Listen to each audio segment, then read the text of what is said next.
क्या नाम है सर आपका? मेरा नाम दशरथ लाल है। मैं यूपी प्रयागराज डिस्ट्रिक्ट कौशाम्बी से आया हूँ।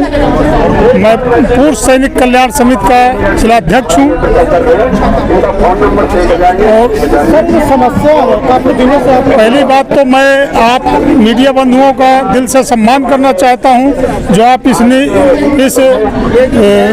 कार्य में हमारा पूरा सहयोग दे रहे हैं और हमारी एक एक पल की खबर बाहर पहुंचा रहे हैं। जबकि ये नेशनल मीडिया चैनल का काम है, लेकिन आप भी इसमें पूरा सहयोग कर रहे हैं। इसके लिए आप कई गुना उनसे बधाई के पात्र हैं और दिल से स्वागत करता हूं आपका, जो दर दर पे खड़े हैं, बुला के हमारी समस्याएं पूछ रहे हैं।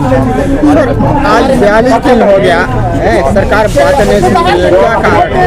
अब ये तो नहीं बताया जा सकता। सरकार का काम है ये कि जो पूर्व सैनिकों के या जो सैनिक हैं उनके लिए इतना देश में गुणगान करते हैं, उनके नाम से वोट बैंक होता है और ये हर जगह हर जिले में कि हम पूर्व सैनिकों के लिए कर रहे हैं, लेकिन जो हमारी मांगे हैं उनके लिए कोई आ नहीं रहा। ये बड़े हमारे लिए, हमारे देश के लिए, हमारी देश की जनता के लिए बड़ी शर्म की बात है और मैं अपने आप को शर्मिंदा महसूस करता हूं। और मुझे ऐसा महसूस हो रहा है कि हमारे देश की जनता जो सर्वे छोटे छोटे हम पूछते हैं लोगों से, उसमें भी महसूस हो रहा है। और हम सरकार के विरोध में तो कुछ बोल नहीं सकते, क्योंकि सरकार, हम एक बने हुए व्यक्ति हैं और सरकार जो है हमारी ही सरकार है। हमारी बात उनको सुनना चाहिए, आना चाहिए। जैसा कि माननीय प्रधानमंत्री जी हम लोगों का सम्मान देते हैं बॉर्डर में जाकर के, किसी त्योहार में, छुट्टी में, हर होली दिवाली वो सैनिकों के बीच मनाते हैं। इसको देखते हुए तो उनको हमारे पूर्व सैनिक, वही सैनिक तो आके पूर्व सैनिक होते हैं। और इसके आगे एक बात और रखना चाहता हूं कि जो अधिकारीगण है हमारे, वो हमारे नेताओं को गुमराह कर दिया और उसमें मैं सभी अधिकारियों को दोष नहीं दे सकता। सभी अधिकारियों को नहीं दे, कुछ चंद मुट्ठी भर अधिकारी हैं जो मीटिंग में बैठ करके हमारे नेताओं को दोष देते हैं। और मैं तो कारगिल युद्ध में भी था, मैं व्यक्तिगत था और वहाँ जो जवान काम करते हैं, जो जेसीओ काम करते हैं, अधिकारी तो एक होता है, हम उसको बचाने में लगे रहते हैं, लेकिन वही अधिकारी हमारा शोषण कर रहे हैं। ये बड़े दुख की बात है। आज जो मैं खड़ा हूँ, मैं आपके नेशनल चैनल, आपके चैनल के माध्यम से ये कहूँगा अभी कि मैं अपनी बड़ाई तो नहीं कर सकता, लेकिन जो लोग वहाँ के देखने वाले हो, मैं आज वीर चक्र का हकदार होता अगर मेरे साथ न्याय हुआ होता। और लेकिन ये बात कहना मेरे व्यक्तिगत के लिए गलत है। मैं अपने संगठन की बात करूंगा, पूरे उत्तर प्रदेश, उत्तराखंड, पूरे देश के संगठनों की बात करूंगा। जो हमारे सबके हित की बात है वो हमको रखनी चाहिए। ये तो व्यक्तिगत मामला हो जाता है, ये गलत हो जाता है। और हमारी 2-4 मांगे, जैसे हमारा MSP की मांग है, हम सब लोग यही रो रहे हैं, वही बार बार बात आएगी। जो हमारे जो इंजर्ड सैनिक हैं उसमें जो भेदभाव है उसके लिए है। सरकार तो सबके हित की बात करती है। अब सब सरकार अपने मन से सबके हित की बात कर रही है, लेकिन हित तो कोई दिखाई नहीं दे रहा। रात दिन सरकार पूर्व सैनिकों के नाम से जनता को एक तरह, मैं मान के चल रहा हूँ, या तो सरकार का आदेश पूरा आता है, यहाँ जो नीचे अधिकारी है वो लोग नहीं मानते। मेरे तो दिमाग में यही चल रहा है कि सरकार अपनी तरफ से काम कर रही है, जो अधिकारीगण उनको पर्दा डाले हैं वो यहाँ तक पहुँचने नहीं देते। आप लोगों के साथ भेदभाव अधिकारीगण वहाँ प्रदेश में और जिले में ऊपर से आदेश आते हैं, उसको बिल्कुल मिटा देते हैं, कोई सुनने वाला नहीं।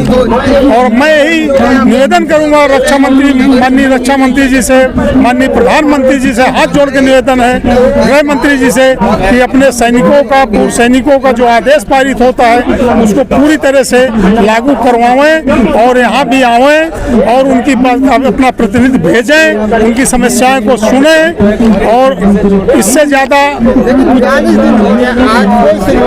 ये अधिकारीगण नहीं उनके पास तक जाने दे रहे, उनको गुमराह करते हैं। मैं तो बिल्कुल गारंटी से कहता हूँ, नहीं तो नेता बिल्कुल बढ़िया है, देश अच्छा चल रहा है, लेकिन ये लोग उनको गुमराह कर रहे हैं कि ये तो बकवास कर रहे हैं, अब ये रिटायर हो गए हैं, ये क्या लेना चाहते हैं। उनको ये लगता है कि हमारा कहीं हमारा न कट जाए इससे। हम 3% नहीं, ये 97% है। और ये उनको बेवकूफ़ बनाते हैं कि ये कुछ भी करेंगे, आपका वोट बैंक नहीं कटेगा। लेकिन मैं ये समझता हूँ कि अगर ये ऐसा होता है तो ये हमारी सरकार के ऊपर फर्क पड़ेगा, क्योंकि हमारी सरकार बहुत अच्छी चल रही है और हमारे और सरकार के बीच में मतभेद डाल रही है, क्योंकि हमारे 25-30 लाख सैनिक हैं, उनके परिवार, और ये सरकार को गुमराह करके सरकार से फौजियों को, पूर्व सैनिकों को नाराज करना बेहद ही गंभीर मामला है। इस गंभीर मामले को सरकार को सुनना चाहिए, अपने सेक्रेटरी और प्राइवेट जो अपने उनके सोर्स हैं उसको भेज करके हमारे सैनिक संगठन के अधिकारियों से बात करनी चाहिए, पदाधिकारियों से। जो जेसीयू है क्या वो आपके समर्थन में है? जेसीओ और जो वार हैं वो तो सब एकजुट ही हैं, उनका कोई दिक्कत नहीं है। हम जेसीओ वार ही जेसीओ बन रहा है, हम तो चाहते हैं जेसीओ का भी बढ़े, और हम चाहते हैं जो अधिकारियों का भी कुछ कटा है वो भी मिले, उनको वेतन खूब मिले, कोई दिक्कत नहीं। लेकिन हमारा जो हक है वो नहीं कटना चाहिए। हम अधिकारियों के विरोधी थोड़ी हैं भाई, लड़ाई में हमारे साथ अधिकारी भी होता है, हम भी होते हैं। उनको ये मैं बोल रहा हूँ कि उनको परेशानी क्या, हमारा इंटाइटल न मिलने से। भाई अगर लड़ाई में हम होते हैं, मैंने काम किया तो मुझे भी वही पदक मिलना चाहिए। मैं तो आज तक रो रहा हूँ इस बात के लिए कि मैंने अपनी जान जोखिम में डाली, लेकिन ये बात यहाँ कहने नहीं आया। मैं तो सोच रहा हूँ जो मेरे साथ हुआ है तो देश में कितने लोगों के साथ हुआ है। सरकार बात नहीं मानती है तो क्या करेंगे आप? हमारा ये आंदोलन चलता रहेगा और कहीं ना कहीं रास्ता निकलेगा, हम निकालेंगे इसका रास्ता। अब ये तो आप देखते हो, एक बच्चे को जब तक उसकी माँ दूध नहीं पिला देती तब तक वो रोता रहता है और उसका मुंह सूख जाता है, नहीं होगा प्राण निकल जाते हैं। लेकिन उस माँ को एक दिन मजबूर हो गए। तो मैं यही बोलूँगा, मोदी जी, माननीय मोदी जी हमारे एक प्रकार के देश के प्रधानमंत्री, माता पिता के तौर पे हैं, राष्ट्रपति हमारे पिता तुल्य माता तुल्य हैं, और रक्षा मंत्री जी भी हमारे परिवार के सदस्य हैं, बड़े सदस्य हैं, हमारे व्यक्तिगत परिवार के जो सेना के हैं। और ये उम्मीद करता हूं कि ऐसा नहीं, उम्मीद नहीं टूटेगी, ये चलता रहेगा और एक न दिन उनको झुकना पड़ेगा अपने बेटों के लिए और वो आएंगे। और ये उम्मीद के साथ ही दुनिया जीवित है, आप भी और मैं। धन्यवाद, मेरा यही कहना है। और कुछ पूछना हो तो आप पहुंचा सकते हैं। जैसे कि आपने अभी थोड़ी देर पहले बोला था कि अधिकारी बात नहीं पहुँच, लेकिन सर अधिकारी अगर बात नहीं तो सोशल मीडिया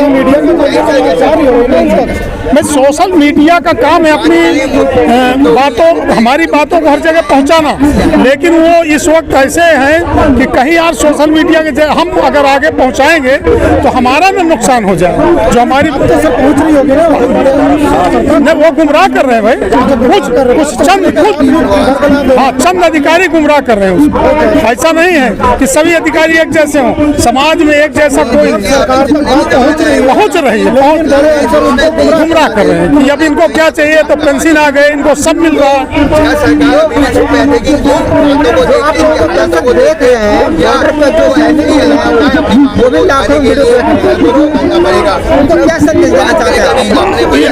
ये एक बात जरूर है कि हम लोग जो संघर्ष कर रहे हैं, हो सकता है कि हमारे को झटके खाने पड़े, हम खत्म हो जाएं, हमारा आंदोलन चलता रहे, लेकिन इसका लाभ जरूर कहीं ना कहीं जब आग लगती है तो आग लगी है तो वो कहीं ना कहीं अंजाम तक पहुंचेगी जरूर। और जो हमारे भाई नौकरी कर रहे हैं वो बोल नहीं सकते और उनको तो लाभ मिलेगा ही मिलेगा, उनको मनोबल ऊंचा होगा।